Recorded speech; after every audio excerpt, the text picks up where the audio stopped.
আমাদের সরকার কি ঘুমাচ্ছে? 2018 সাল থেকে 2024 সাল পর্যন্ত দীর্ঘ এই সময় এই যে শিক্ষার্থীরা রাস্তায় নেমে আন্দোলন করতেছে, কেন রাস্তায় নেমে তারা কেন আন্দোলন করবে? কোটা বিরোধীর জন্য। তারা তাদের মেধাভিত্তিক চাকরি পাবে, তারা তাদের মেধা অনুযায়ী কাজ পাবে, এইটাই তো স্বাভাবিক। আপনারা তো 2009 সালের নির্বাচনের সময় বলেছেন আপনারা প্রত্যেকটা ঘরে ঘরে চাকরি দিবেন, প্রত্যেকটা ঘরে ঘরে বিদ্যুৎ দিবেন।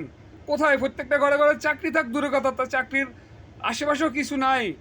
বিদ্যুৎ তো মামার বাড়ির সম্পদের মতো, আসে আর যায়, আসে আর যায়। তো আপনারা এই যে লক্ষ লক্ষ শিক্ষার্থী আমাদের বেকার পড়ে আছে, তাদেরকে চাকরি দিবেন না মেধাভিত্তিক? কেন দিবেন না? তারা এই যে পড়াশোনা করতেছে এত কষ্ট করে, তাদেরকে চাকরি দিবেন না?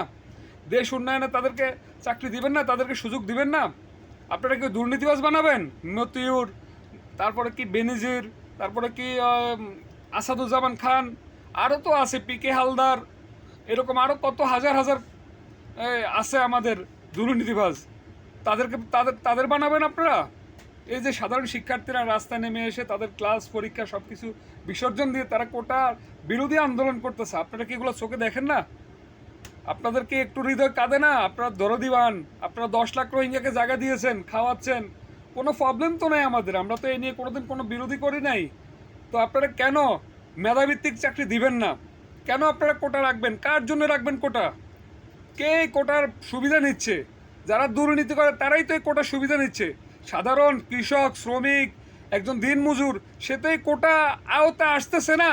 তো কেন আপনারা এই কোটাগুলো রাখতেছেন? কোটা বিরোধী আন্দোলন সারা দেশে ছড়িয়ে পড়ুক।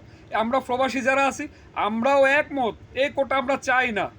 আমরা চাই মেধাভিত্তিক চাকরি, আমরা চাই মেধাভিত্তিক চাকরি।